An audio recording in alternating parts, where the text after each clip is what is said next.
Hi, everybody. I am glad to see folks here. Thank you so much for tuning in to the first of what will be 8 to 10 weeks of weekly lives from me, where I'm going to provide parenting tools for those summer months to help you get through the summer months. And this is all for free. So I'm looking forward to this. Before I get started, let me introduce myself. For those of you who don't know me, I'm Sam Straub, parenting coach and owner of Teen Savvy Coaching. My background is as an educator. I've spent 26 years in schools. 18 of them have been as a high school or middle school counselor.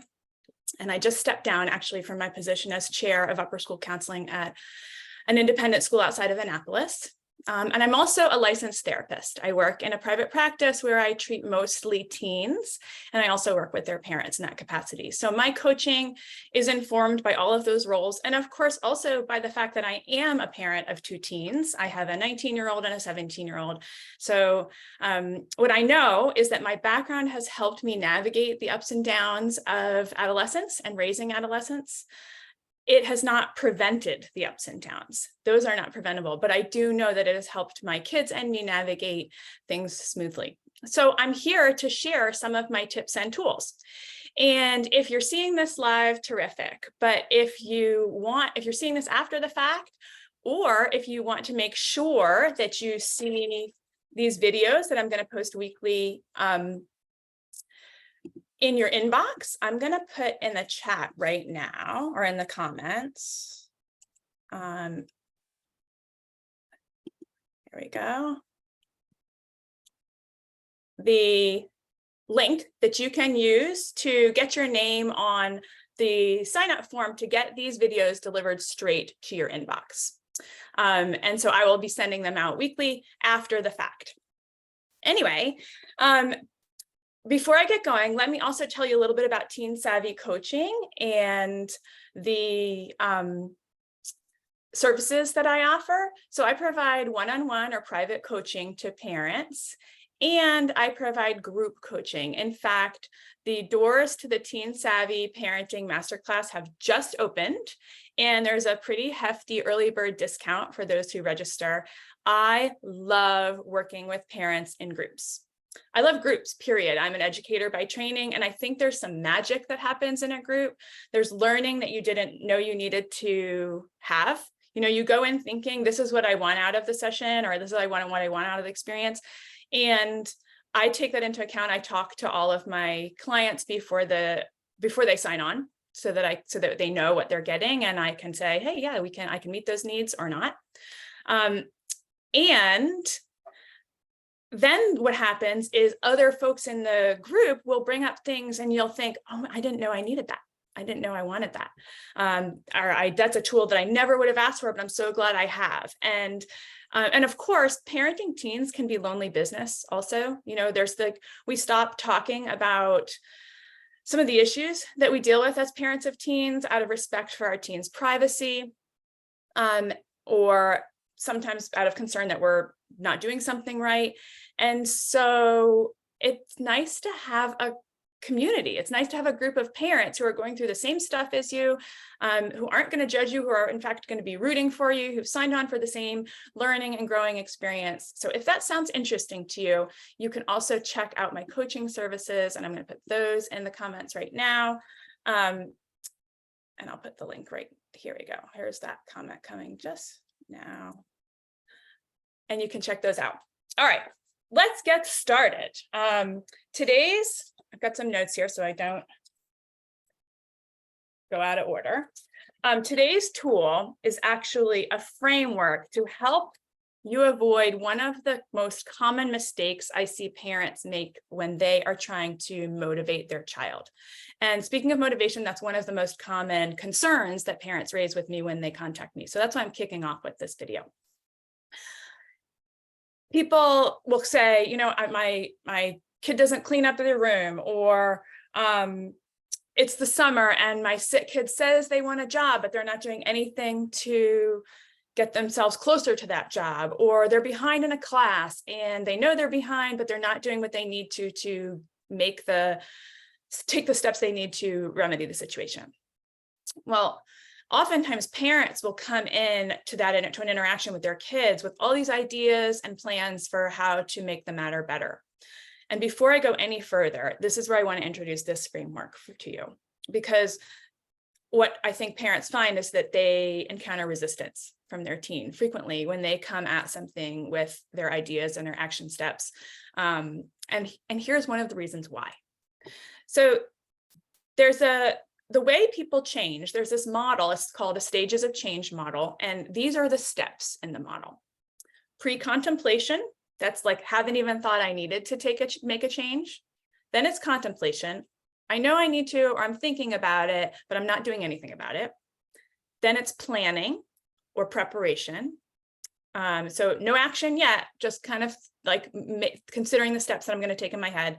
And then action, then maintenance, and then relapse. We often, like when we're making change, usually change is not a consistent linear uphill battle. It's kind of like a jagged uphill battle. You know, we fall backwards sometimes in the process of making change.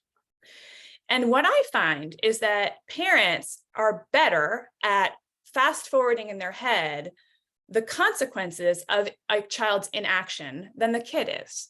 So a kid says, and also kids listen to their highest needs. So if they've got a need, it's harder for them to not listen to like a strong need, even if doing so would be better for the long-term good. So for example, let's take the kid who's behind in a class and isn't taking the steps they need to fix that.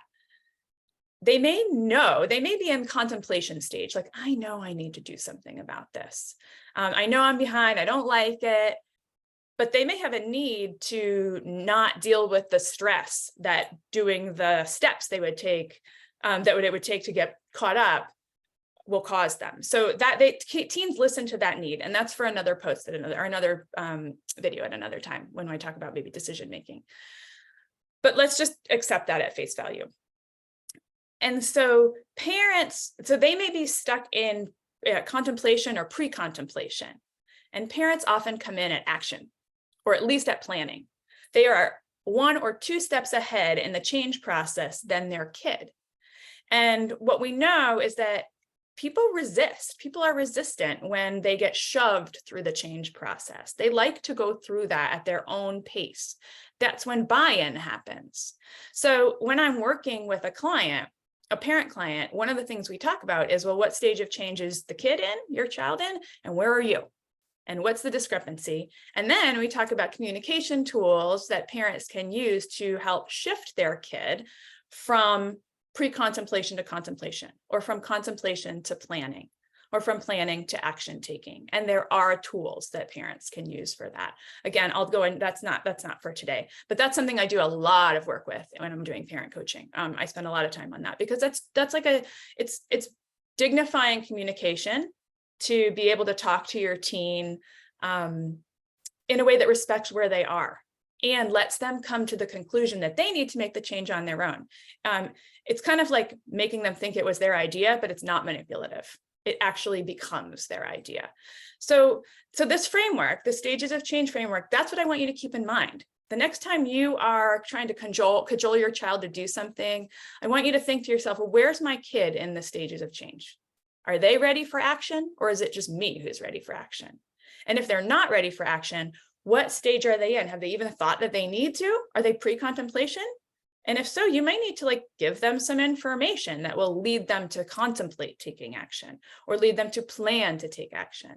And so that's the framework I want you to bear in mind. Pre-contemplation, contemplation, planning or preparation, action, maintenance, relapse.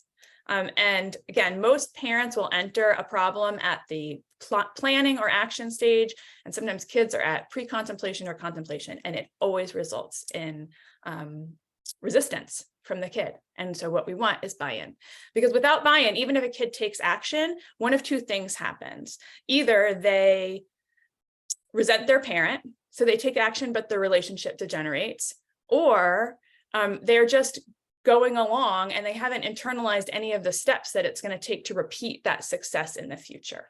So it really does pay to have buy-in. And a lot of the work that I do with parents is around that. So if you like what you heard today and you want more of these types of videos straight to your inbox, please sign up for that. The link's in the comments. And I would love to hear from you, and stay tuned into my Facebook page, which is Teen Savvy Coaching with Samantha Straub, or Instagram at Teen Savvy Coaching, where I will be letting everybody know when the next live will be, which will be towards the end of next week. Thanks for tuning in. Have a great week, and I'll talk to you soon.